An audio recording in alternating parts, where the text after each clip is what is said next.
is just a huge honor for me today to be podcast interviewing Travis Hornsby. He's the founder of Student Loan Planner, and I almost never bring a guest back twice. But I'm bringing him back. He's the founder of Student Loan. He's a Chartered Financial Analyst. I do want to say that the last time we brought him on, how many views did he have? You had 1,300 views on YouTube, which sounds like a lot until you realize his brother, Bruce Hornsby, and the Rangers, The Way It Is official video song, has 25 million views.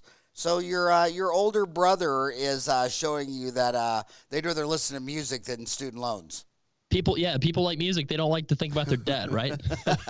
So you're the kind of the authority on Dental Town. You answer so many questions, and I'm so grateful for you. I mean, you have nearly 500 posts, very detailed answered. But you said that it's a very fluid market. Things are changing. What's different than the last time when you came on the show? Well, I think I've figured out a lot better way to explain people's dental school debts to them, right? So you really have two approaches for dental school debt. You can view it as a debt where you actually have to pay it back, or you can think of it as a tax. And I wasn't really able to articulate that as well the last time I was on the show because, we probably have advised about 10 times the number of dentists now as we did back when I was on episode 700 back in the day. But that paying your loans as a tax is really a really profound idea because it means that you can rock your finances. You can retire earlier than you ever thought possible, even if you're one of the kids coming out with $600,000-700,000 out of one of these most expensive schools in the country. So, it's amazing. Is anybody in academia feeling any guilt about this? I mean, these private dental schools charging $100,000 a year, and you go have dinner with the deans, and it's a 5-star restaurants, and they're always talking about all these people who donate. And I'm like, dude, do you realize you're dumping out a bunch of kids with $500,000? And I mean, are they aware that they're don't have one eye on the student and one eye on costs? They kind of have one eye on all these grandiose ways to spend a lot of children's money. Yes. Are they aware of this? Well, so there was this interview I did with NPR like a month ago, and they interviewed the dean of Harvard and NYU, right? And they asked them what was the problem with dental school debt, like who's to blame, right? And Howard, guess what they blamed? They said students. There's some real horror stories with student living expenses that are totally out of control. And I just thought, are you, bleeping kidding me? I don't want to say what I was thinking, but when the reporter told me they said that, I said, is that a joke? Is that some sort of like just absolutely ridiculous statement? Do they know how foolish that is from a math perspective? So the reason is because you look at NYU's website today, it's $100,000 direct cost of school, right? And New York's not cheap. It's a little bit more expensive than where you're at in Arizona, I think.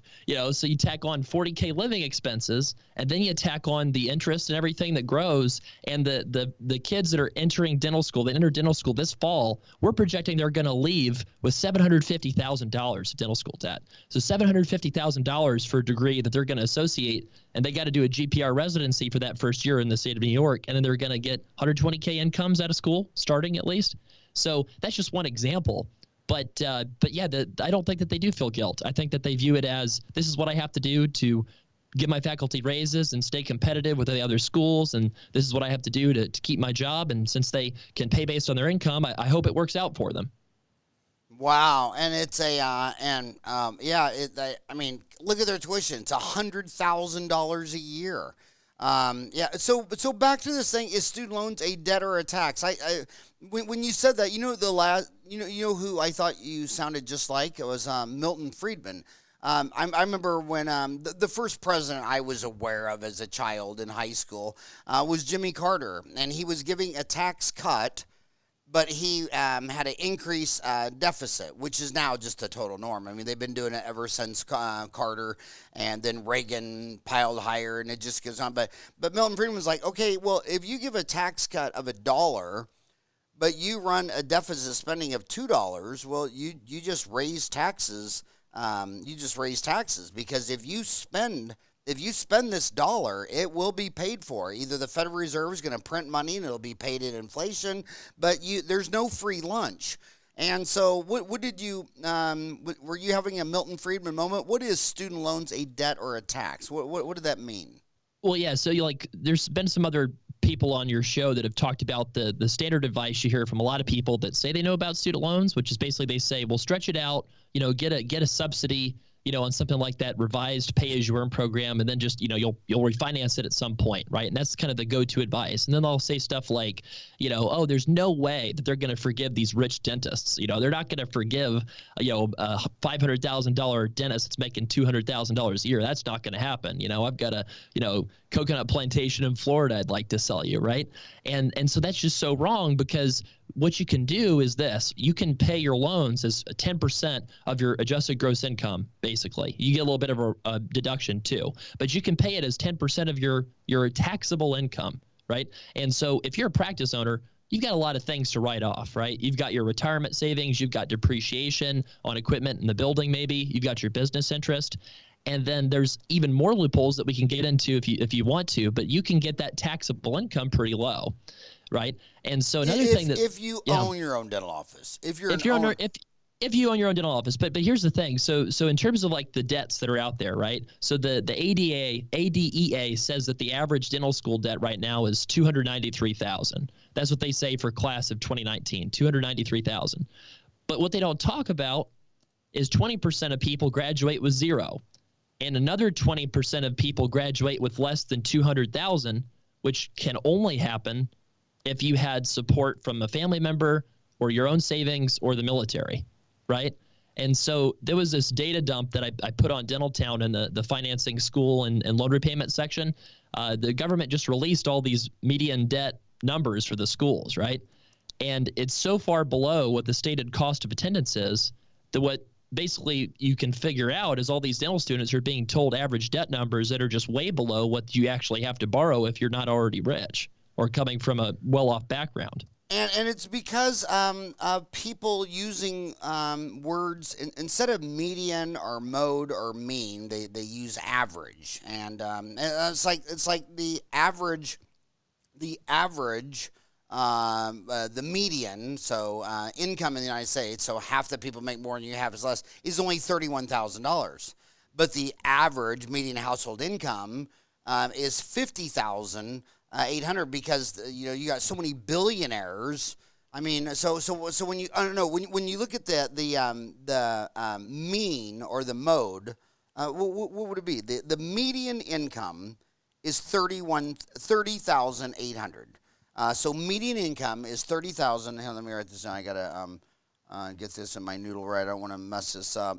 Is $30,800, but the mean income is $50,800, and that's because with the mean, if there's 10 people sitting at the table and you say how much do you each make an hour, and it's like 9 guys say, well, I make $15 an hour. Then Bill Gates is sitting at the end of the table and he says, I make $100 billion a year. Well, then everybody. So mean. Median or average is a what do you like? Do you like what number do you like? I think they should only use median, mean, or mode. Well, here's the problem. There's lies, there's damn lies, and there's statistics, right? Yeah. Have you ever heard that one? Yeah. So that's what's happening is the dental schools are kind of hiding behind these biased statistics that are not really giving a full picture of what the actual cost is. Is what I'm saying. And the bias is using mean instead of median. Right. Well, yeah, but even the median, right? So what I'm basically saying is you've got all these. So the maximum student loan debt is the cost of attendance plus some interest accruing, right? So there's no Bill Gates that owes $1 billion of student loan debt, at least not yet, right? And so what's happening is instead of the big, huge values that skew that on the top end, what you're seeing is a lot of people that dad's or mom is a dentist that are skewing the numbers on the bottom end, making it look like the dentistry degree is going to cost them less than they think it's going to cost them. Does that make sense? So like that person at the financial aid office at that dental school can say, hey, our average debt's $300,000. Well, it's $300,000 instead of $500,000 because we've got a whole bunch of people that we were able to recruit that are paying a lot of their own way, right? So that's kind of one of the problems is a lot of people go into dentistry thinking they're going to buy their they're going to be their uncle, right? Or their family friend that had bought their dental practice in 1975 that didn't compete against the DSOs for purchasing it, right? And then also they're going to go back and get 1975 tuition dollars too, or they're going to be somehow, have their tuition cut in half because they're getting family support when they're not, they're borrowing it. So that's the first thing is just realizing that the actual debts out there are a whole lot bigger than what you hear in the media. So then you're advocating they should use a mode number though, the most often repeated number of debt. As long as it's not zero, right? I mean, because if 20% have zero, right. And there's no Bill Gates at the end, then you can't really do. So mode would probably be better than median. Probably, but I think that really what you should have is the dental schools, I think, should be required to disclose what is their 90th percentile student loan debt. Okay, so you like that, okay. I think that's the best one because that tells you the 90th percentile. That's what I was getting at. I was trying to get a mathematical answer. The 90th that's the best percentile. Yeah, what does your 90th percentile person owe graduating? What does your 90th percentile dental student graduation debt load? Exactly, because that cuts out all the military folks, all the people that had a working spouse, cuts out all the people that had some financial assistance from family, right? And you just get the raw truth as to what people are actually graduating with. And so the thing is a lot of the folks, the private school grads that graduated in like 2016 to 2019, they're coming out with like 500, right? And so the private school grads that are going to come out in like the mid 2020s under these loan rules are going to have $750,000, a lot of them. So the debt balances are getting worse, right? And Howard, I've heard on your show before you talk about the reimbursement rates for dentists have gone down and average incomes have gone down from like 230 to 180 or something like that. So, you've got increasing debts and you've got declining incomes, or, they might recover a little bit, but, they've fallen, right? And so what does this mean? Does this mean that you're supposed to pay, your loans back? Well, let's talk about that. If you pay your loans back, you got to pay 1% of your balance to get rid of it in 10 years. So if you got $300,000, you got to pay $3,000 a month, right? And let's say that so explain that math. So if you got to pay 1/300th a month, is that what you said? So if you just kind of look at a $300,000 student loan balance, if you're trying to pay it back in 10 years. Okay, if you want to pay back in 10 years, then it's 1/300th of the amount per month. 1%, right? Okay, 1% per month. Per month, yeah. So 1% of 300,000, right? $3,000 a month. That'll get you done in 10 years. There's that's a nice little financial trick. So if you want to pay back a debt over 10 years, then it'd be a 1% of debt monthly payment. Yeah. And what interest rate would that be on? Like a 5-6%. Okay. I mean, it's a good rule of thumb. It's a good rule of thumb, yeah. And about I think 0.6% of the balance is for 20 years. Okay. So it should be around $2,000 a month, something like that, to get rid of it in 20 years.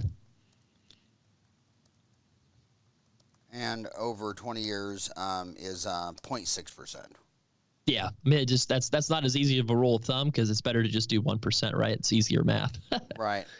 But my point is this: if you're looking at paying your debt back, paying $3,000 a month, would you rather do that, or let's do it on the flip side here? You've got $200,000 income, and let's say that you have practice, you have interest on your practice loan, so that knocks you down from 200 to whatever 170, right? And say you max out retirement, now you're down to 150. You've got some depreciation going on, so now you're down from 150 to like 120, okay? And now you're going to take 10% of 120 minus a deduction that they give you too. So if you do all the math, basically that works out to a payment of around $800 a month. So my question is would you rather pay $800 a month, or would you rather pay $2,000 a month to pay it back in 20 years, or would you rather pay $3,000 to have it done in 10? And there's one big thing I didn't mention about that, which is forgiven student loan debt right now is forgiven. You have to pay taxes on it like it's a bonus after 20 years. So that sounds bad, but it's actually not nearly as bad as it sounds. We can get into why. Well, let's get into why. Yeah, so the reason is just because student loan interest does not compound. So if you went on a shopping spree, right, or somebody in your family goes on a shopping spree and just runs up the credit cards and you don't pay them, it compounds, right, all the interest. So you could be just crushed with that. But with student loan interest, if you're paying on one of these income-driven plans, then that grows at a simple rate of interest, which is a government-provided protection, basically. So what that tells you is everybody assumes, okay, I'm doing these $800 a month payments. Oh, $500,000. I'm going to owe $5 million by the time I'm, ready for forgiveness, right? But that's not how it works. Because of that simple rate of interest growth, if you pay that minimum payment, it grows into a balance that might be maybe double what you started with. And so if you look at the way that works out to the math, if you put about 5% of your income into mutual funds, that you're going to have enough to pay that tax bump with. So when, say you've started off with $400,000, you're paying 10% of your income, that $400,000 grows to $800,000 over 20 years. If you've been putting away 5% of your income into mutual funds, then you'll be able to pull that out and pay that tax hit at the end. And then what you can think about is, do I want to have 10% plus 5%, so that's 15, going to my student loans, right? Or do I want to be paying 1% of my balance every month, which could be $3,000, $5,000, $6,000, depending on how much you owe, right? And so that's the groundbreaking idea, is that if your student loans are a tax, then what that turns you into is somebody that has no student loan debt. You're just a citizen of Germany that has to pay slightly higher tax rates than we do here in the United States. And that also means that doing things like becoming a practice owner is super smart, because it can give you ways to minimize your taxable income, right? And it also means that, hey, people in Sweden, they still work even though they're paying 70% tax rates, right? So that means that you want to make more income. You don't want to stress out about your student loan debt, and that the idea that you just have to pay your loans back is actually an outdated idea. And kind of there's a lot of scaremongering going on, I think, around people saying that people's debts are not going to be forgiven when, in a lot of cases, people's debts are going to be forgiven. And really, if you look at the 2020 election, there's a really good chance that that's actually going to become more generous. But the America, it's tough because I'm just curious. How old are you? 30.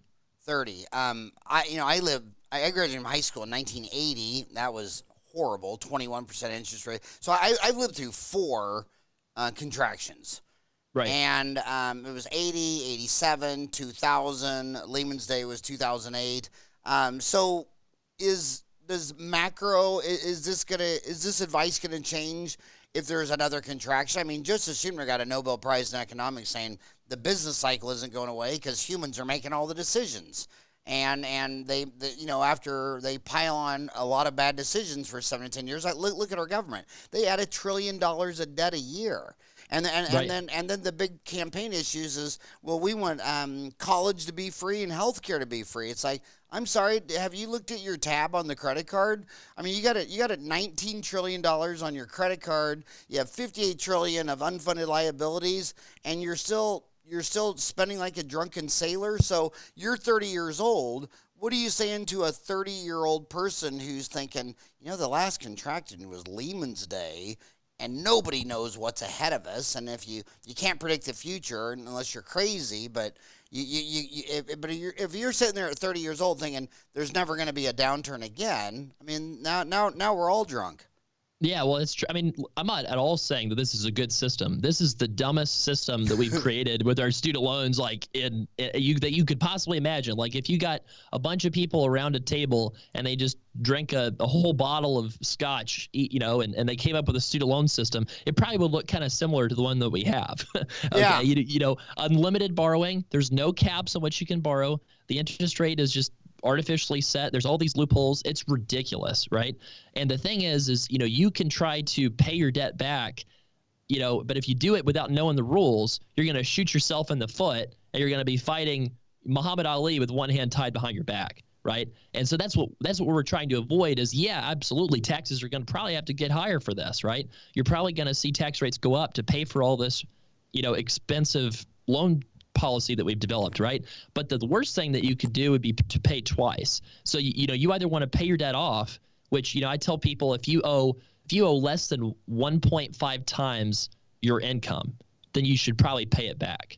right? So let me give you another rule so 200,000 times 1.5, that's $300,000. So say it again, if you owe less than 1.5 times your income.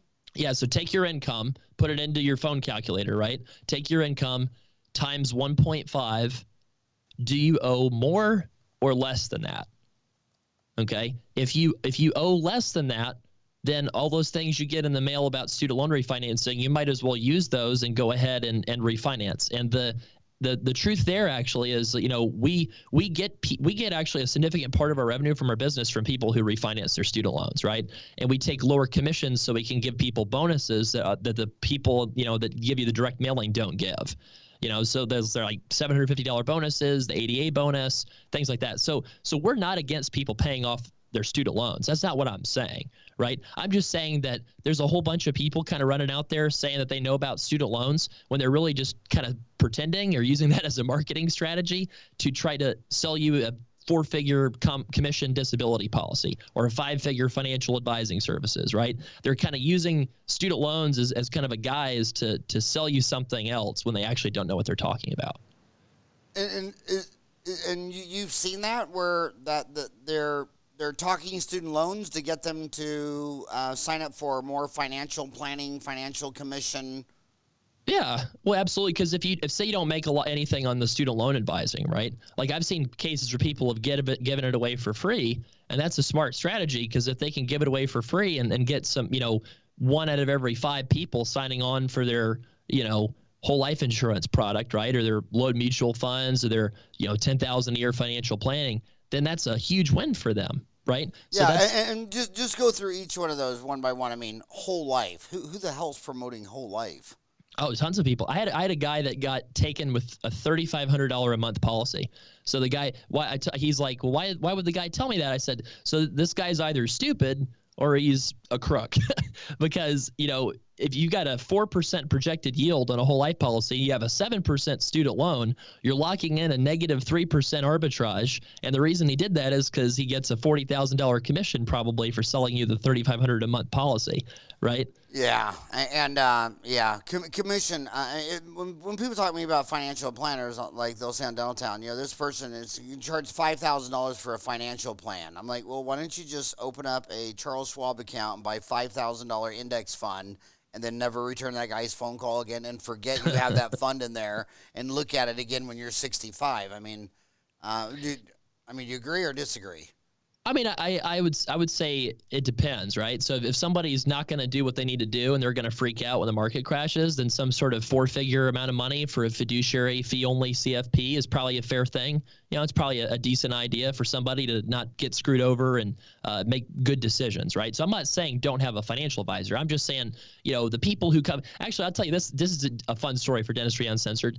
I had this really high fee or high cost program that asked me to do a lunch and learn, right?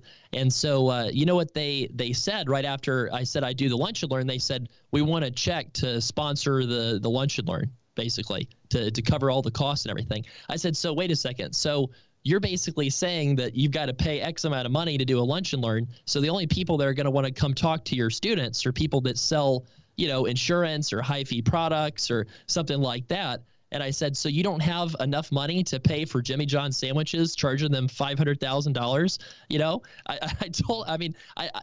Some of the dental schools I have good relationships with, but like that dental school, I just wanted them to tell them to go screw themselves. Which one was it? Come on, it's Dentistry Uncensored. Throw them off a cliff. I can't say.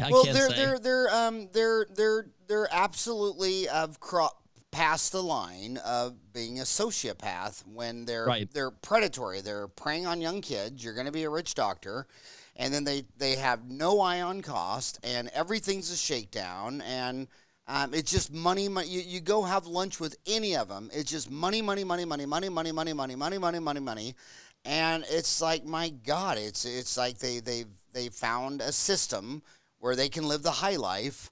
And not have to be dentists that treat patients in pain and do root canals and extractions, but sit in there and be faculty. And these kids will pay their lifestyle for the 4 years they're there, and then they don't care that the kid will be paying for this bill plus interest for 10, 20 years, just like the government. I mean, look what people are doing to their grandchildren. You're a newborn baby today. You know how much debt a newborn baby has just being born in America? Hundreds of thousands, right? I mean, it's just criminal. And then grandma has the nerve to say, "Oh, I brought you over a little outfit." Well, of course you did, Grandma. You're on Social Security, you're on Medicare, you're on Medicaid. You haven't had a job in 15 years, and all you could do is deliver some booties? How about some damn cash? Because this little grandbaby's paying for your criminal lifestyle.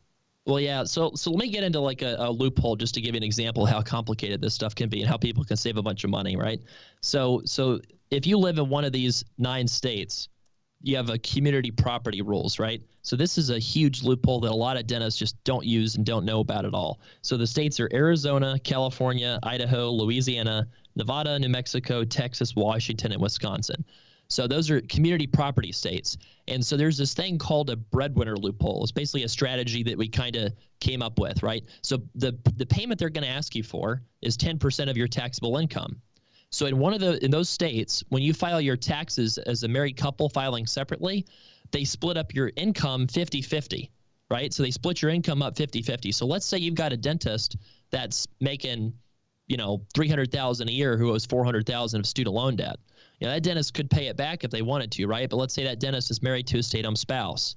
So instead of paying 10% of $300,000, you can pay 10% of half of that. 10% of $150,000 by filing their taxes married filing separately.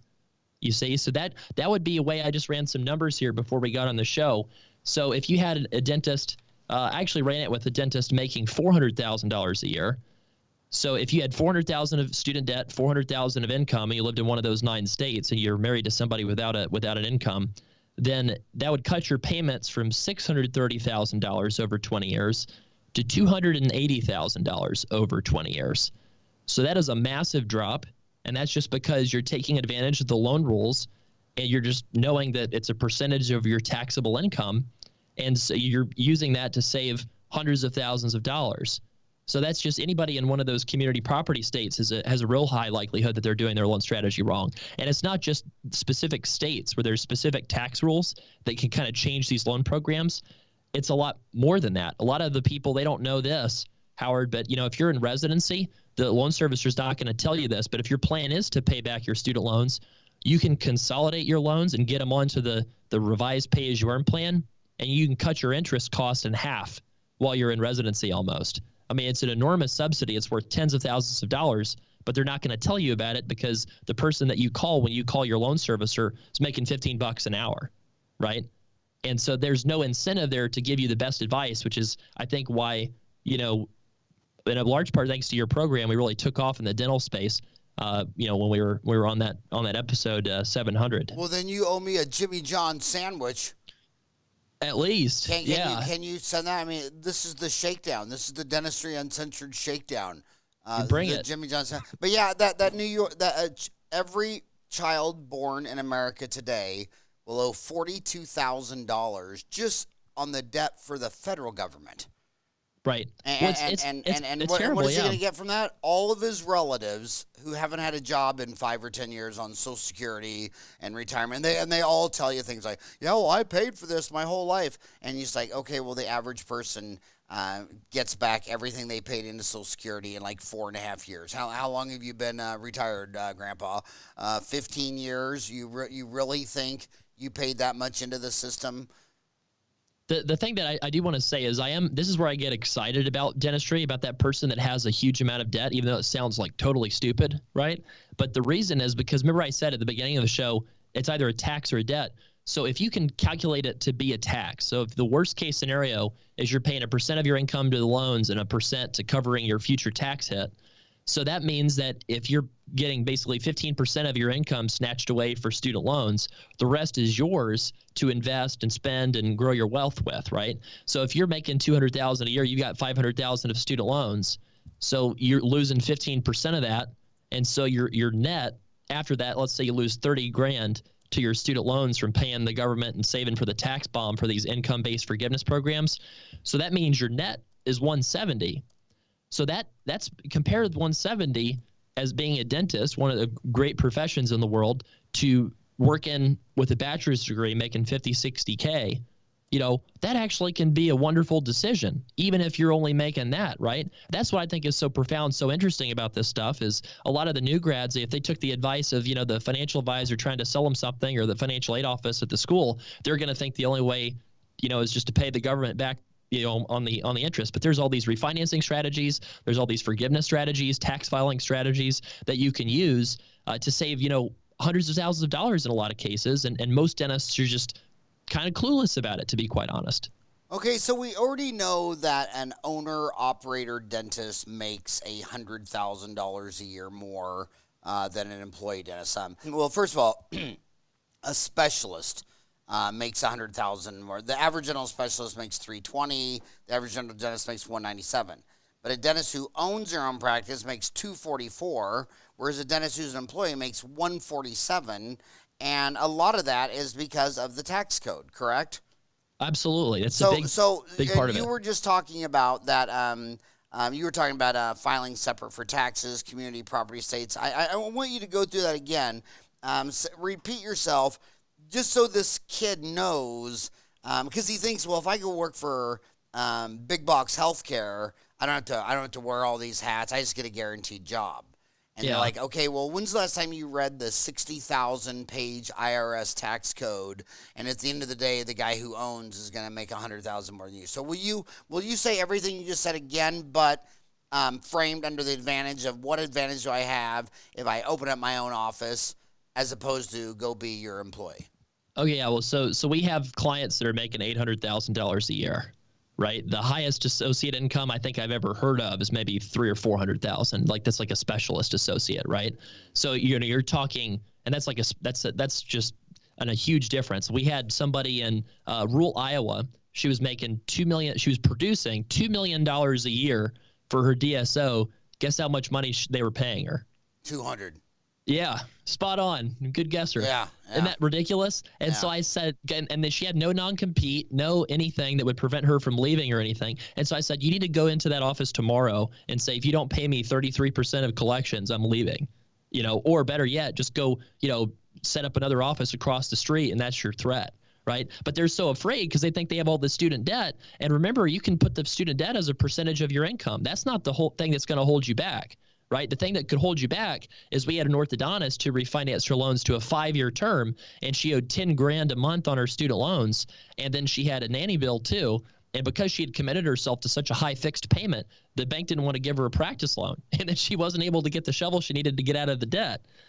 So the talking about the ownership advantage, the idea that you're going to go work for a DSO and give them 49% of your equity for them to manage your staff and do the marketing and stuff like that, that's ridiculous. That's foolish. I mean, the amount of ownership, the practices at default, I think I heard it was 0.3%. One banker told me that's the stat.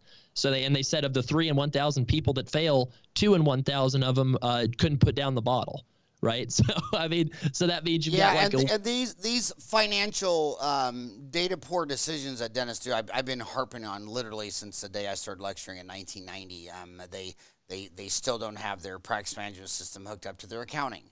They still can't give you any financial. And it's not just the dentist. It's like even with dental insurance. Like they on Dental Town, they always whine about how Delta Dental's lowering their fee. Well, what is Delta responding to? They keep signing up for all these lower fee deals. So Delta's paying me $1, and then I go sign up for another insurance company that's going to pay me 90 cents, and the year after 80 cents and 50 cents. And then when Delta starts trending down following your dental decisions to sign up with the lower fees, now Delta's the bad guy. And then Delta, they're just as insane because they have a very high cost structure overhead. So as they've been chasing down the lower fee, now their overhead is going high. So now the dentist has high overhead, Delta has high overhead, because neither of them know how to make a damn financial decision, and none of them can see clear financial data. Right. But go ahead.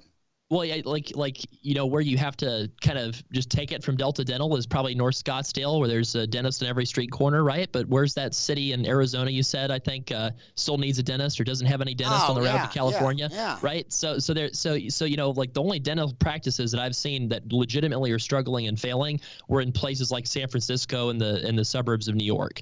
Right. I mean, just places that super high overhead, labor costs, a huge amount of money. Yeah, but if you build it, they'll come. I saw it. It was a baseball field in the middle of a cornfield. I mean, did you miss that movie? Well, if you do a demographic study, right, and you do your homework and you try to figure out like the best places to open a practice and, you've actually got a business plan. Yeah. And the student loan debt, you can set it up for forgiveness or getting subsidies while you're actually going out and trying to take a risk on your startup. There's all kinds of stuff you can do with your student loan debt to make sure that it's not the tail wagging the dog. And our leader is the nonprofit organization, the American Dental Association. And you mentioned Jimmy John's earlier. They don't let franchisees go across the street from each other. So if we were a franchisee of the American Dental Association, we would each have our territory and we would be equally spaced apart, but they're just all on top of each other. I mean, rule number one on demographics, just go where they ain't. I mean, if there's one on every corner, that ain't where you go. You go where they ain't, and the dentists they believe they just want to go where they want to go. But again, go back to what the advantages are for a dentist to open up his own practice, and then so what are the owner-operator tax advantages off the top of your head? Well, so you're going to get maybe a 30% of collections as an associate, right? And so you're going to make 120,000 to maybe 150, 180,000 as an associate on average. But then you go out and become an owner, and you're going to get to take probably like 50 to 40 to 50% as a general dentist probably is going to be your net that you're going to get to keep, right? In terms of the tax benefits, I mean, instead of being a part of somebody else's 401k, you could even set up a defined benefit plan and put aside $100,000 a year pre-tax. That's you're saving all that money on taxes. You're putting a ton of money away for your future. That's one example. I think that the percentage of that you get to write off on corporate real estate, I want to say it's 2% of the value or something like that. That's not my expertise area. But that's a pretty big write-off. And then you've got the business interest that you're getting. You can write that off against your income. And then also you buy what are those machines like CAD/CAM, CB, those kind of things. You can write those things off as well. Depreciate them against your income. So basically what you can do is grow your wealth without having to pay as much in taxes. So it's not kind of that out of the realm of reason to presume that an owner could be making twice as much as an associate, but paying less in taxes just by virtue of, writing off the stuff in your practice, contributing a lot more to retirement savings, and just having things like business interest and expenses to deduct. And then you were saying, then repeat that under that umbrella with the filing separate for taxes and community property state again. Yeah, so this is, it gets complicated because basically, if you're paying 10% of your AGI, what is adjusted gross income, right? Adjusted gross income is basically your net income from your business minus any kind of other above the line expenses. So that's like, various things like retirement and all that stuff. So a lot of people, I ask them what they make and they say, I'll make $300,000 a year. No, you don't make $300,000 a year for the tax code. You know what I mean? You make $300,000 minus all these write-offs that you're doing. And so a lot of people will quote you what their actual income is, but their real income they're showing on their tax return, unless you have a incompetent CPA, is a lot less than that because you want to pay as little taxes as you legally are allowed to pay, right? And so that's the disconnect. People don't understand that you can treat your student loan payment as a percentage of your income, and they don't understand the math. They just make a bunch of assumptions based off what they heard at the water cooler or based off of, something they heard from somebody that pretends to know about student loans. And so then they just make the wrong decision. They sign up for the aggressive refinancing plan when they should have started with the 20-year first, because they don't know that you can refinance multiple times and pick up multiple sign-up bonuses. They don't file their taxes the right way. So like that example of that community property thing is, so say your goal is to pay as little as possible on your student loans because you think that you want to go for forgiveness, right? So you're going to pay 10% of your income. So if you file taxes married filing jointly, you're going to pay 10% of your total income for you and your spouse. So let's say your spouse has no student loans and does work as a physician or something like that. That you're going to pay 10% of your whole household income And you're going to think, hey, the only path forward is for me to just pay this back, right? But instead, you can file your taxes married filing separately, which means that under certain repayment plans, you only have to pay based off of what you earn specifically, not anybody else, not your spouse, just you. And what I'm saying is this is, a loophole that we discovered probably about a year ago, where in these community property states, when you file a tax return, if you file separately, okay, then basically what happens is you're required to file its form 8958, I think. I wrote it down here. But basically it splits the income 50-50 on both spouses' tax returns, right? And so the practical example of this is if you wanted to pay as little as possible on your student loans and you lived in one of these states, then say your spouse made nothing and you make, hundreds of thousands of dollars, you can split that income in two, right, and make half as much on your tax return and then give the government legally, I'm not saying anything that's illegal, right? You can legally give the government that tax return showing that you made literally half as much for your AGI as what you actually made, and your student loan payments get cut in half. So that's just one example. And, in a state like New York that's not a community property state, if you'd filed taxes jointly, maybe you would have included your spouse's income in that student loan payment and screwed yourself over with that. It's a super common mistake that we see, especially for tax filing season, just people choosing the wrong status, choosing the wrong repayment plan. It's a total mess. So what you're really saying is a quarter of my listeners are in dental school still. So right. So what you're really saying, what you've said so far is that when you're sitting in class and you see two really hot dental students that you're thinking about marrying, you want to look for that 20% who's getting family help or from the military and marry that one and yeah, not exactly. the one that's in the same debt as you who then wants to go to grad school. That's what I heard you say loud and clear. The other thing I heard you say loud and clear is that be careful about student loan advice if it's being part of peanut butter and jelly with financial planning and whole life insurance and things like that. Because what I'm concerned about is, I'm 57. I got an MBA. I know what it's like to be back at that age again. So you're talking to a mind that I remember the first time you saw a giraffe. I mean, so a lot of what you're saying, I can just see that little kid surprised, like, oh my God, that's a giraffe. So this is very complicated to the mind of a dental student financing. I mean, they got to the party by mastering calculus, physics, and biology, not anything you're saying. So how can you help them see this more clearly and get better advice when they're getting a lot of confusing advice, just like the DSOs do? They're always in there with a pizza party telling everybody the sky's falling and don't listen to me by name, because when I got out of school, there wasn't a Walgreens or a CVS, and every pharmacist owned their own place. And Howard the Dinosaur, now all the pharmacists work for CVS and Walgreens. And Rick Workman always says that 50% of all dentists will be working for DSOs in 5 to 10 years. So how does this individual how do they get the best clarity to make the best decision?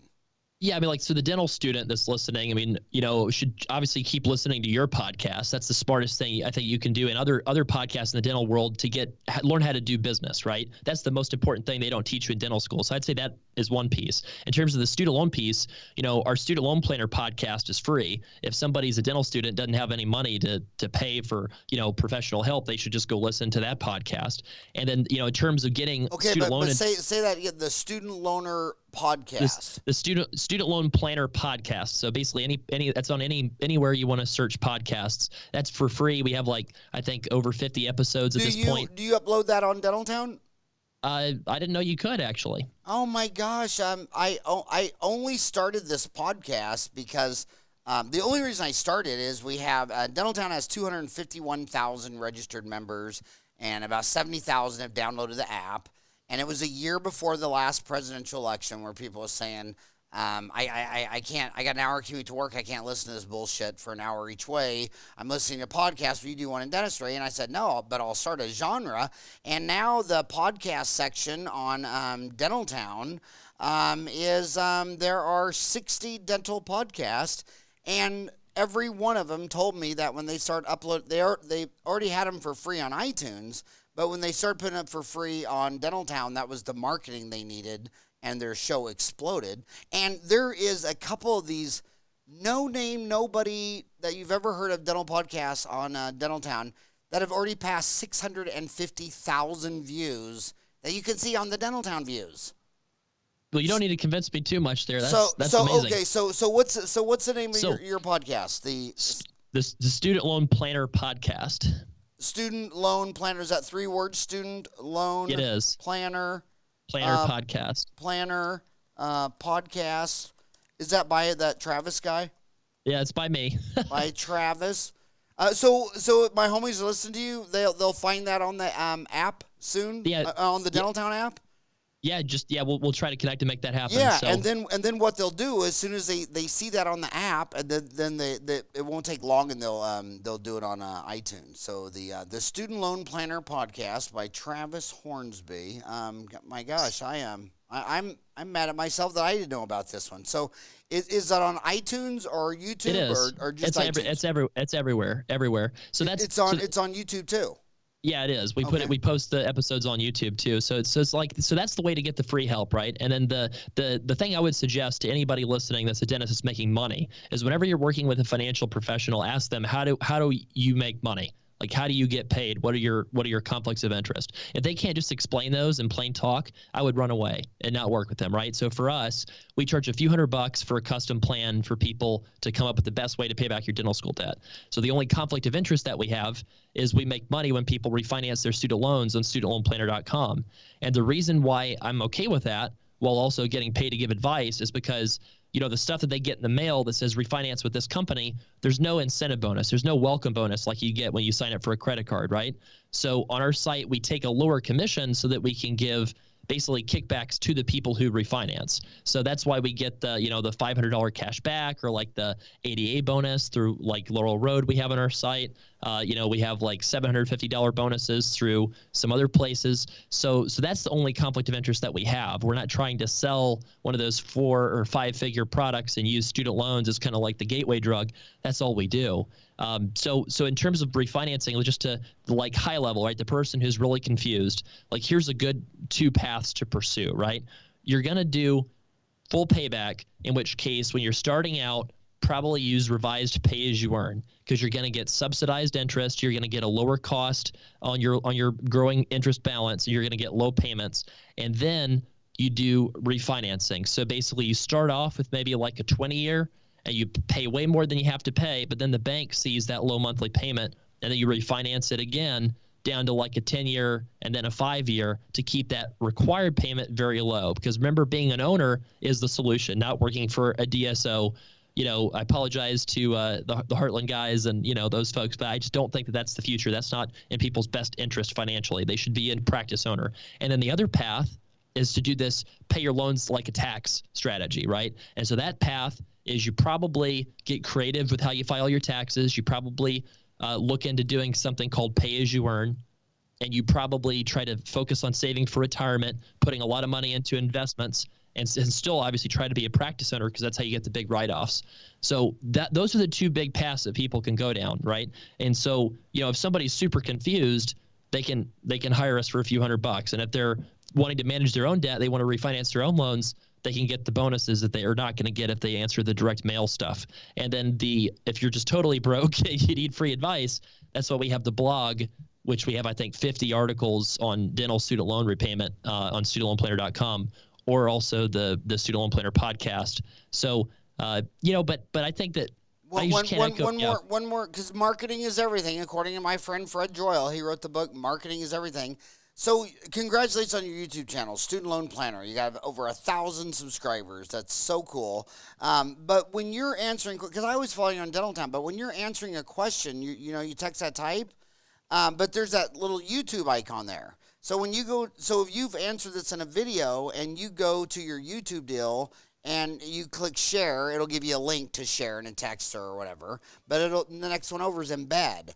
and you put that code, then on Dental Town, you drop that code in the YouTube button, and now your video is in the deal, and your YouTube subscribers will skyrocket. And it's good for the, I think it's good for the dentist, because I think when you just see something digital, it's not as neurally stimulating as when you see audio video. I mean, I remember when when I was little, people would always get mad that kids wouldn't read. And it's like, they don't even have a picture in the book.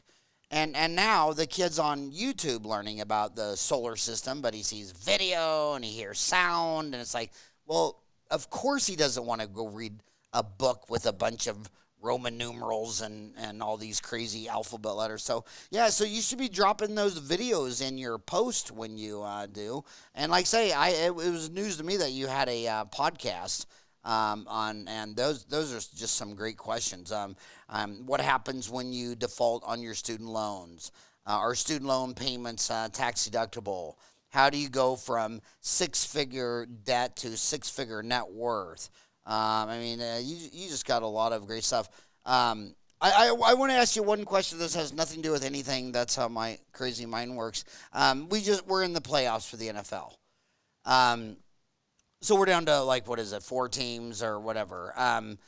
You always hear the same thing about NFL players that, halfway through their career. So if they played in the NFL 4 years, it takes 4 years, and they've lost all their money. Do you ever see any parallels between dentists and NFL? Well, the big difference is you can make – so the most successful dentists can make the running back level income, like $400,000, $500,000, but they can make it for 40 years, right, or 30 years. So I think that the parallels I would say is a lot of the dentists make a lot of the same financial mistakes, right? They hire their friend of the family, right, that gives financial advice when the person is just super high fee, kind of thing, right? Or you make a poor marriage decision. I mean, that's a worse decision than student loans. I know you've talked about in the past, right? Or you just, I would say, don't think like a business person. You just kind of, think it's always gonna, it's always gonna rain cash down on you and things are never gonna change. Where you really need to be saving for a future where your back kind of hurts and you just don't feel like working as hard, or you want to cut back to 3 days a week instead of 5, right? So there's definitely some parallels for sure. What about the? Yeah, so one of the things I see with the NFL players, because we've had a lot of NFL players over the years, just because when you're St. Louis, so the Cardinals started in Chicago, and then they were in St. Louis when I was in dental school. And then I graduated, came out to Phoenix, Arizona, and the Cardinals came out here. And William Bidwell just recently passed away, great guy. But I've seen a lot of his players and coaches in the office over the years, and they get this big income. They buy a bigger house, which is illiquid. So if you go build a big, huge house, and dentists do it out here, they'll go build a nice getaway cabin up north. But the people that want to build their own cabin up north, they don't want the one you built. And anyway, they just have big spending problems. And it's really weird, because my patients, if they're a programmer or an engineer or a teacher, they're like, well, I'm not a rich doctor, dentist, lawyer, so on vacation we just go camping at the lake, or we go to mom's house, or they just spend so much less money. But whenever you meet someone in the NFL or a dentist or a lawyer, you go through their whole overhead. Nothing is median or modal. Like they don't have a Ford Taurus. They always got some nice car. They don't have a little 4-bedroom, 3-bath. They're excessive on everything. Where did you go on vacation last year? Oh, we went skiing at Vail. Oh, we went to Hawaii. Oh, we're taking the kids to Rome. It's like, okay, just tell me one area in your personal life where you just spend at the 50th percentile. Even their diamond ring looks like a blind man gave it to him and had to feel it to make sure it was on her finger or something. I mean, just every category of expense is over the top, and they're going to have to pay for that by doing quadrants of MOD composites. Well, here's a great rule of thumb, right? You need 25 times your annual spending to be able to be financially independent from work and maybe retire one day, right? So if you spend $80,000 a year.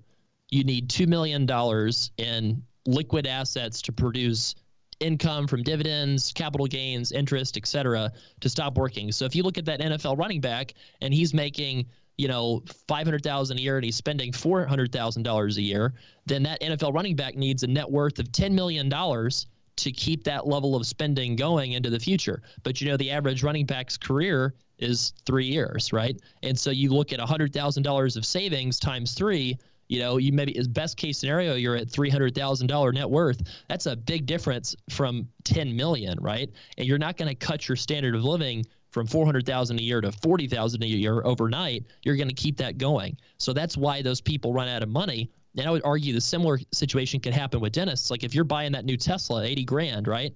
So say you buy a new Tesla, that's $2 million of investable assets that you would need to have to produce a brand new Tesla every year. If you're upgrading every 2 years, you need $1 million to produce that level of upgrading your car, right? And if you already have a low savings rate as it is, then getting to $1 million of investable assets might take forever. So that's one thing that we did a lot of work on since we were last on the show. And I really have found that savings rate defeats everything. Like you can have the wrong loan strategy, you cost yourself 200 grand, but if your savings rate is good, you're still going to actually end up being okay. And so that's another great piece of advice to give a new dentist is three things, right? Live in a house that's 2 times your household income or less. Drive a paid off car, and if you currently have a car, now this is that 25 times your average spending. That's they're calling that the fire number, right? Yeah, that's the 4% rule is what it's often called. And the 4% rule, and but do you hear it called the fire number or not really? Yeah. Oh, definitely. Yeah. And it's basically like the idea of what's a safe withdrawal rate, right? So basically, if you look at a lot of academic studies, they say that you can pull 4% of your money out each year and have that last long term. Some people say, well, I'd rather be a little bit more conservative and presume 3%. Some people say I'd rather be a little bit more aggressive, assume I'm going to make some income from other sources and say 5%, right? And so that ends up being what you need to have in your investments to stop working. And what's cool about a student loan borrower is a student loan borrower with 600,000 of student loans or 400,000 of student loans, worst case scenario, only needs the 25 times their annual expenses plus the amount of money they need when their loans are forgiven and they have to pay income taxes to the IRS, right? So let's say you spend $80,000 a year and you make, and you have a student loan balance that's going to be forgiven that you're going to owe $200,000 in taxes on, and after 20 years of paying based on your income, right? So if you spend 80 grand a year, you need $2 million to be totally independent from working, and then on top of that $2 million, you need an extra 200 grand to pay that tax hit. And so by definition, 10% of your income is always affordable, right? Because it's a tax. You're never going to default on that because it's just 10% of what you're making. So even that dentist who's struggling with some of these strategies could actually hit financial independence in their 40s or 50s if they simply understood how the math worked. And you can do it on your own with using Vanguard funds or signing up for index funds and just trying to focus on saving and investing more. Or you can, hire somebody to help you. It doesn't really matter. What matters is your savings rate and not doing something dumb with your finances, which, golly, so many dentists will do that. It's just unbelievable, like you say. So one is the FIRE number, which means you need 25 times your average spending to retire from work, and FIRE meaning financial independence or retire early. And the other one was your 4% rule. Is that what you called it? Well, that is the FIRE number, right? So what's 1 divided by 0.04? It's 25, right? Okay. So that's how you I'm come up with that number. I'm mathematically challenged. It's okay. So 1 divided by 0.03. That's like a 3% rule. That's somebody saying that, you know what, stocks are overvalued and interest rates are low and I hate the economy and the world's going to fall apart tomorrow. So, okay, instead of 25 times your expenses, now you need 33 times your expenses, right? And if you think that, the American economy is just going to keep running and Tesla's going to go to the moon and, Bitcoin's going to triple or whatever, I mean, maybe you could say 20 times your expenses. What I've found is a lot of times people just need to feel like they're not trapped with their work. Like they want to do what they do because they love it and not just because they feel like they have to do it, right? So, I mean, we've had people that have wanted to cut back their hours, but they feel like they can't because of their student loans, and then you showed them that you can think of your debt as a tax, and then suddenly somebody that's working 5 days a week can now work 3 days a week, cut back on the housing expense, and spend a lot more time with the kiddos, right? So that's just super exciting to understand that financial math, because if you tell somebody don't buy a Tesla, they're going to say, why not? Right? But if you tell them, hey, that Tesla is going to cost you an extra 10 years of doing, extractions and cavities, all that kind of stuff, then they're suddenly like, oh shoot, maybe that Toyota Camry looks a little bit better compared to showing up to the office for 10 years when I would maybe like to slow down a little bit or have explore some other interests, right? Right. Do you see that, necessity is the mother of invention? Do you think all this student loan problems early on in the career is going to make these dentists a lot financially smarter throughout their life? Because I noticed when I was a kid, when we were all 10 years old, all the cousins, everybody, you all knew which age of the grandparents all lived through the Depression. And we all talked about how it left a lasting impact on their mind. I mean, even when these farmers had $3 million in the savings account, they still wouldn't go to a restaurant. And I remember going to restaurants with grandparents, and they'd say, I'm not paying $14 for a steak. We can go to the store and buy this steak for $1.40, and it's just like, and I just thought to myself, man, that was really neat that it happened to you. And then I felt really lucky because I got out of high school in 1980, and that was the worst it ever got. And then when I graduated May 11, 87, I got my office open September 21, 87, about 100 days later, just in time for Black Monday where it fell 0.25%. So I've always been like, okay, I don't care how good it is in an expansion.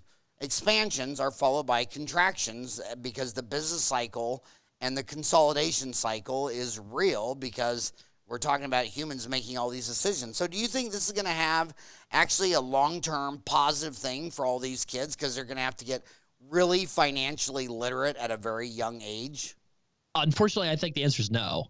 And I'll tell you why. It's because it's funny money, right? If you can pay based on your income, your payment is the same if you owe $300,000 and you went to UMKC, or you went to USC and borrowed $700,000, your payment is the exact same, right? The only thing that you might have to pay extra from having the way bigger student loan balance is the taxes on the forgiven debt, right? So like once you surpass that point of it making sense to pay the loans back, which a lot of dentists are surpassing that point just because of debt to income ratios, then suddenly it's all funny money, and it's not real, right? So a lot of people are on this income-based program, but they have no plan, right? They're just making the payments because it's low, and they just don't think about it, and they go do the things they would have done anyway, right? So what's going to happen is I think that the future, you look at the 2020 proposals, right? What they wanted to do for student loans. Republicans want to let you pay it as a percentage of your wages. So in other words, this would be the biggest loophole for dentists ever, because what do dentists do that are practice owners? They set up an S corporation and they pay themselves $120,000 of wages, right? And so imagine being able to pay 10% of a artificial, $120K wage as a practice owner with a $400K student loan debt, with no income tax hit on the forgiven balance. Why would anybody care if you're going to borrow $3 million to go to dental school? You know what I mean? And so that's the Republican plan. If you look at the Democrats' plan, it's kind of similar, 10% of your income for 20 years with no tax hit at the end at all. And so then again, there's absolutely no incentive not to go out and try to invest in Bitcoin. We have some people that really understand the rules. They're doing that. And how stupid is that, right? They know that there's no reason why they wouldn't go open a brokerage account and put the money in that once you're at 500,000 or more in some cases, just because the loan rules encourage it. That's how messed up the thing is. And so so you look at that, and then the last one is the Biden plan. Biden's plan is basically, let's take the 10% of your income for 20 years and let's make it 5% of your income for 20 years. So if you're going to pay 5% of your income, the dental school deans are doing the right thing, raising tuition to the moon, because, if you don't have to pay it back, who cares? I mean, that's the weird thing that's happening. And the only thing that's saving dentistry, by the way, so guess you mentioned pharmacists earlier, Howard. Guess what the acceptance rate for pharmacy school is right now? 100%. Yeah, pretty much. It's basically, if you have a pulse, they'll take you. And it used to be that the acceptance rate was like 30%. And the big difference between dental schools and pharmacy schools is pharmacy schools went from 40 schools to like over 130. So there was no accreditation limitations, no pushback at all. And at least dentistry's had some new schools, right? You have some of the new ones that have popped up, but it hasn't gone from, where it was to, just ginormously more, right? Like, and I think, we've added. It depends on where you're at, because like Malaysia went from 1 school to 11. Australia doubled the number of dental schools. If you're talking about just the United States, when I got out, they were closing down dental schools. They closed down Emory and Farley's Dickinson and Georgetown and Northwestern. They were closing down about 7, and then it went flat. And then they've opened up about what they had closed down when I got out. So it's an overall about flat. But some of these countries, it's gotten crazy, like in India and Brazil. I mean, the number of dental schools has doubled, and then it doubled again. When I go to India and Brazil, a lot of times, in fact, I was just in another country a little while ago, and I got to talking to the waiter, and turns out he was a dentist, and he's waiting tables, and he says, well, yeah, he says, most all my classmates, I mean, you got to have a part-time job, and waitering is, the best one for him, and yeah, he's waitering Friday and Saturday night just to make ends meet, and he's a dentist. So, well, the thing I'm concerned about is you do have the applicant to seats ratio going the wrong way. So you had 3 applicants for every 1 seat back in like 2007, right? And in 2018, you had 1.8 applicants per seat. So that ratio is going the wrong way. Dentistry or pharmacy? Dentistry right now. Okay, so I'm sorry. We're talking dentistry again. In the U.S. So in the U.S., so 3 applicants per seat in 2007. 2007 was 3 applicants per seat. Okay. Right, and today the most recent data is 1.8 applicants per seat. So that's gotten worse, right? In 2020, it's what? It's how many? 1.8 applicants per seat. 1.8. Yeah. So the dental schools can still fill all the seats. It might be different by each school. I'd probably guess some of the more expensive schools probably are closer to 1-to-1, and the cheaper schools probably closer to 3-to-1, right? But that's the trend, and so you're getting a situation where grads have got kind of the income pressures from the declining reimbursement. You've got the higher student loan debt, and so I'll tell you what I think the DSOs want. The DSOs, backed by all this private equity, all that stuff. Private equity loves leverage. So if you can come into an environment where your default risk for owning a business in dentistry is so stinking low, and you can systematize it and make it a process. What you do is you go take on tons of leverage, try to open up a bazillion practices, just rely on the fear and the anxiety of all the new grads about their, $600,000, $500,000, $400,000 student loan debt to just make them so paralyzed by fear they're afraid to go out and start their own business or acquire their own practice, right? And now you've got a captive labor force. I can't tell you how many people have been captive with their employer because of like a student loan repayment benefit that's totally useless. We had people working for some of these federally qualified centers. This one guy was driving 2 hours one way to get a $50,000 student loan benefit. We ran the numbers. I told him, you know what? Your loans need to go for like this taxable forgiveness route anyway. So you've been driving into work for 2 hours one way for 2 years for absolutely no reason at all. And so they'll go work for these DSOs because of fear and anxiety.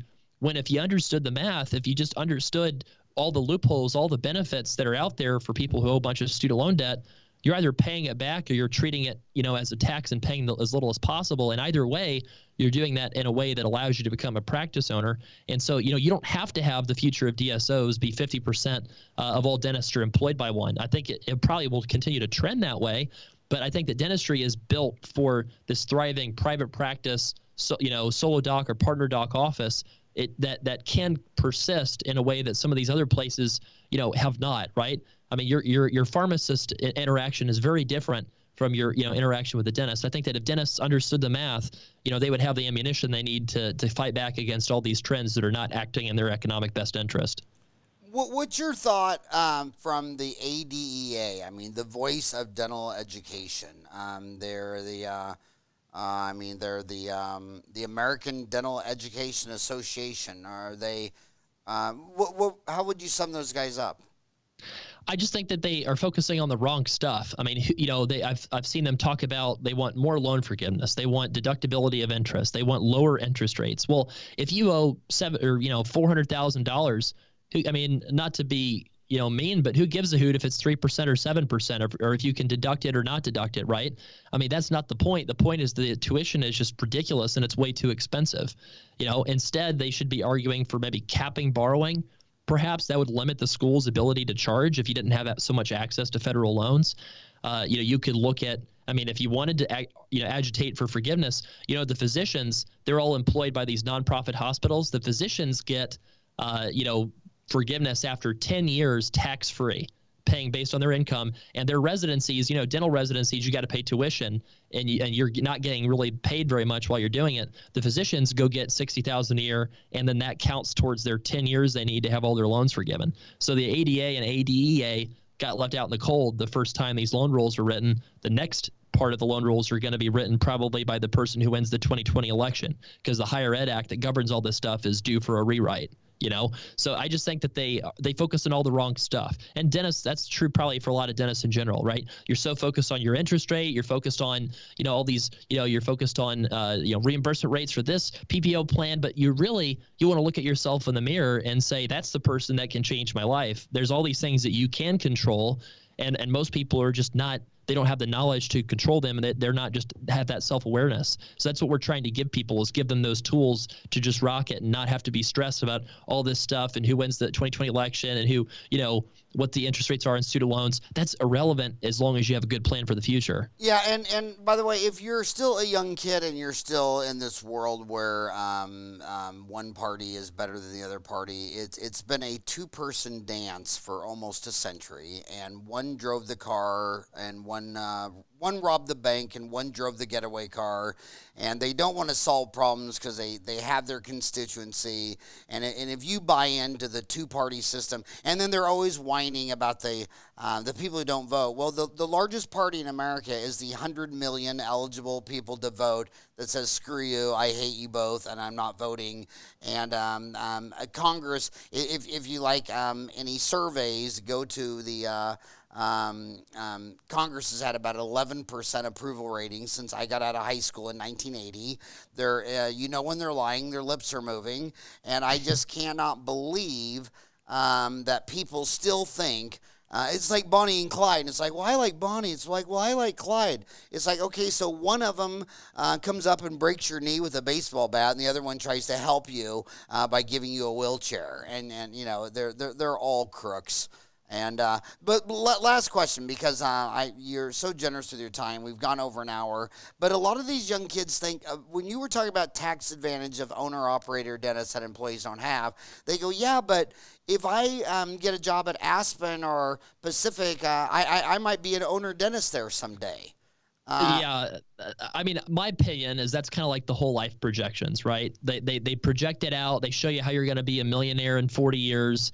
And the guy that was kind of paying the $40,000 commission that I showed him, like how much he got taken for, he said, if you he put it into my calculator, right, the student loan planner calculator that we use during consults, he put the numbers in there, and he saw that he could be the same level of net worth in 20 years instead of 40. Right. So that's the same thing for your Aspens or your other DSOs that have that owner model where you're getting a percentage. The reason that they want that is because it's insanely profitable, right? Why would you give somebody 49% equity or 50% equity or any equity to do something that you could hire a practice management consultant for 10 grand to do? You know what I mean? Why would you pay somebody a huge percentage of your earnings when you could pay a flat fee instead that would be a tenth as expensive? And you don't have to rely on, also, a lot of people don't think about this, talk about illiquid assets. Remember you talk about the NFL player that has the house that he can't sell because it's not the way people want it.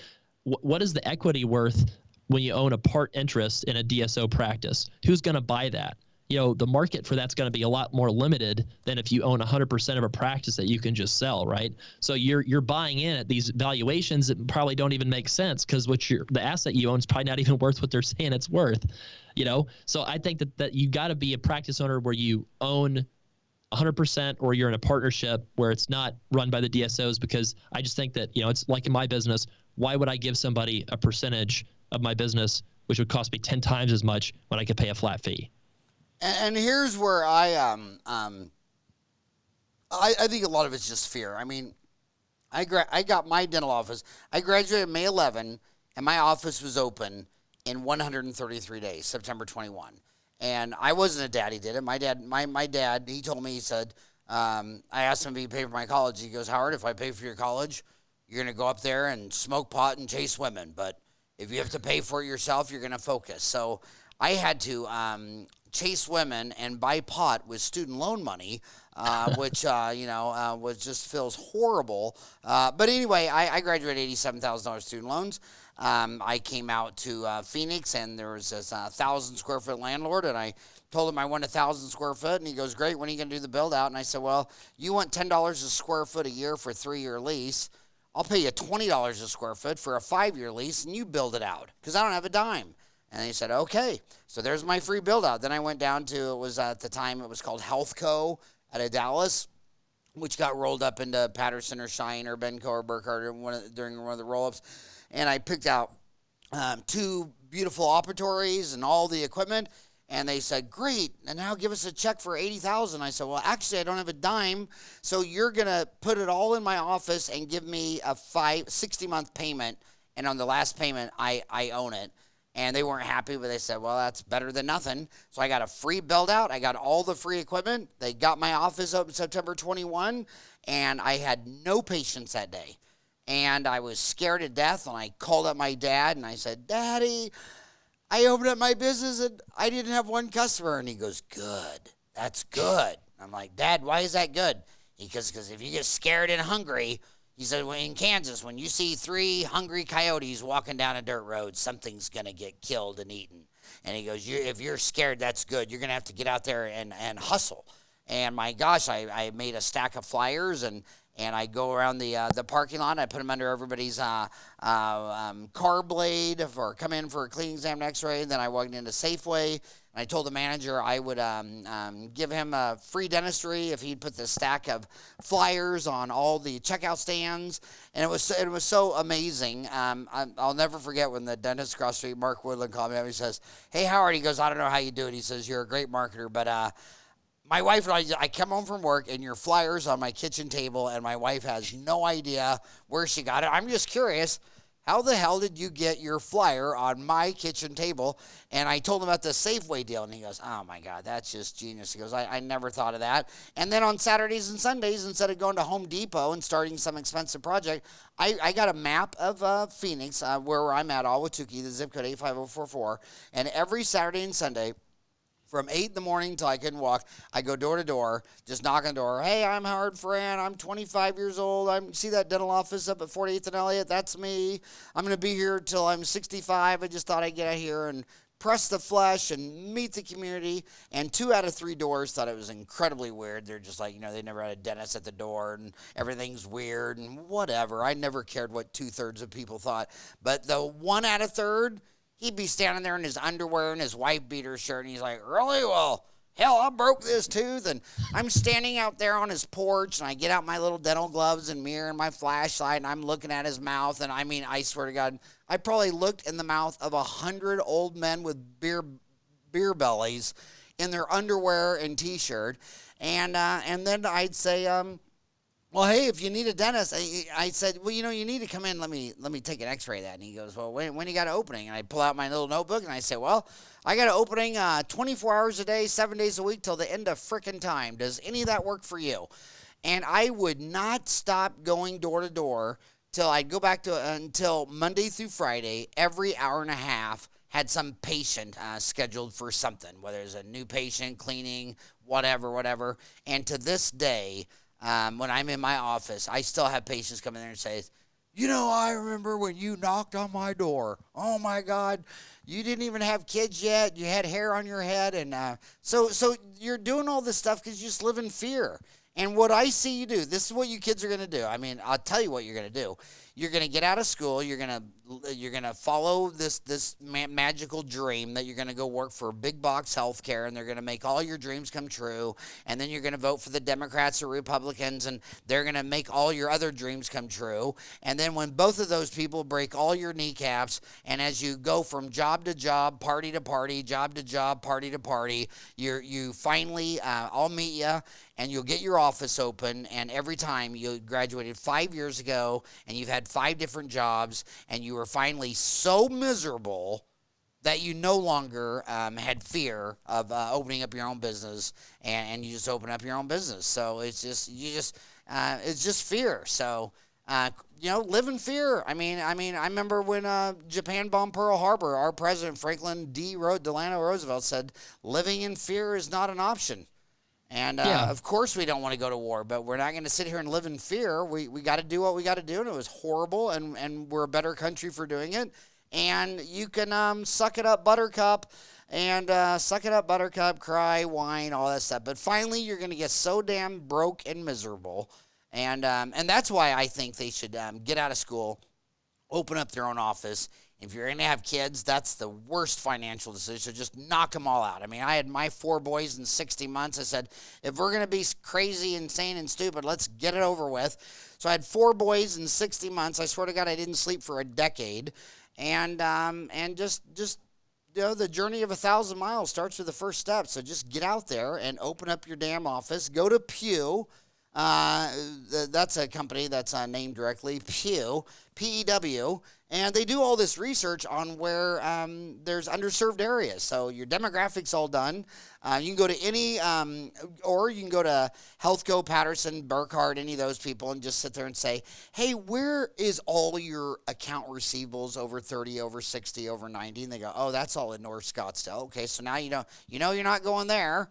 And then you say, where's the zip code where dentists are adding operatories and buying CAD cams and CBCTs, and you keep installing growth? And where was the last place where someone said, well, I need another operatory, but I don't have place for it to expand? And they go, oh, you mean Casa Grande, Florence, Eloy, all the stuff that's a 30, 40, 50-minute commute out of town? Yeah, those guys, they're called millionaires because they went where they ain't. And so, Travis, I really, like I say, 1,400 podcasts. You're one of only 5 or 6 I ever brought back for a second time. I really appreciate all the questions you asked on Dental Town. I hope you start uploading some of your YouTube videos so your YouTube channels will explode, and upload your Student Loan Planner podcast on Dental Town. That'll explode. And just thank you so much for all that you've done for dentistry. Well, I mean, thank you so much for what you've done helping us get started too. I mean, you took a risk when you were starting out, and that's what we want to make people do, is take that risk. But if Howard, if you graduated now, and you had $400,000 of student loans, you're scared of what you don't understand, right? I'm saying, general you're afraid of what you don't understand. So if you have that knowledge of student loans that don't need to hold you back, that you can do all those things today, and it's not just something that you were able to do, 30, 40 years ago. It's something that can be done right now too. So that's what we want to have done for more people. So, I guess folks can reach out to us. Email is help@studentloanplanner.com. If you just want to share what's going on. So it's just studentloanplanner.com. How the hell did you get that website? I mean, that's a great question. That's a great name, studentloanplanner.com. You have another website, Millennial Moolah. Is that still a site to go to, or should I take that off? You can take that off because, we talked about all those financial independence things and how, you 3 coyotes, hungry, right? So I actually quit my job. I was early retired from being a bond trader in my 20s because I'd saved up a bunch of money. And then my future father-in-law threatened me that in his culture, you don't not bring in an income when your wife's working. He said that makes you an eater of soft white rice. That's what he said. So he kind of threatened me that I needed to go out and earn an income. My wife's Asian American, so I guess I don't know. So that's the term that they use for somebody who sits at home while their wife's working, even though I didn't need to. And that's how the whole thing started, is because she had debt. It was really complicated to figure out the right way to pay it all back. And so he kind of lit the fire under me and kind of pushed me to do something that I love doing now, instead of having to do something just to make a paycheck. So I'm real passionate about people finding that too. Everybody's got their perfect number of hours they want to work, the kind of way they want to practice, whatever. We want to help people find that. So, like I said, studentloanplanner.com, there's a contact button on the bottom right of the page, the podcast and refinancing deals and a lot of that stuff's free, right? So if you're going to, go that route, I'm honored that you're using our stuff. And also, I want to put this whole thing in perspective. It was a tough weekend. We lost a lot of dentists. We lost 3 dentists in that plane being shot down Iran. So shout out to Dr. Farhad Nicknam, who was killed in the crash of Flight 752. He was a dentist in the process of getting his license to practice in Winnipeg, according to the Iranian Ontario Dental Association. Same to Dr. Parisa Egbalian, 42, a dentist working in Aurora E&E Dentistry in Aurora, Ontario, on the plane with their daughter, Rhea, only 9 years old. R.I.P. to Shrai Fajihai, a Halifax dentist who was killed in the crash. So, there's a lot of things worse than your student loan debt. And I also want to do a shout out to my buddy, Omar K. Reed, DDS, who died Saturday at 8:30 in the morning. I did a podcast on him, just not too long ago. But my gosh, when I got out of school, I wanted to meet him so bad because I got out of school in '87, and oh my God, all the old guys thought he was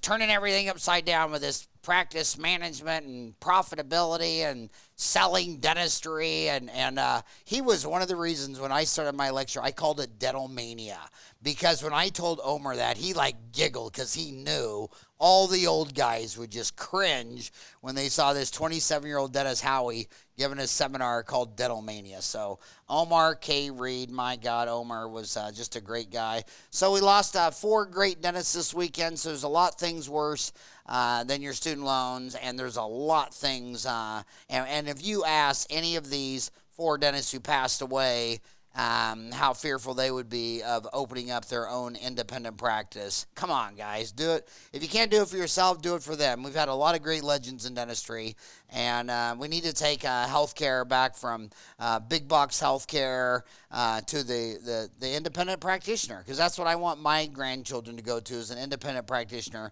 not some big box dental retail outlet. And so upward and onward. Thanks for all you do, Travis. Thanks so much for having me on, Howard. All right, buddy. Bye-bye.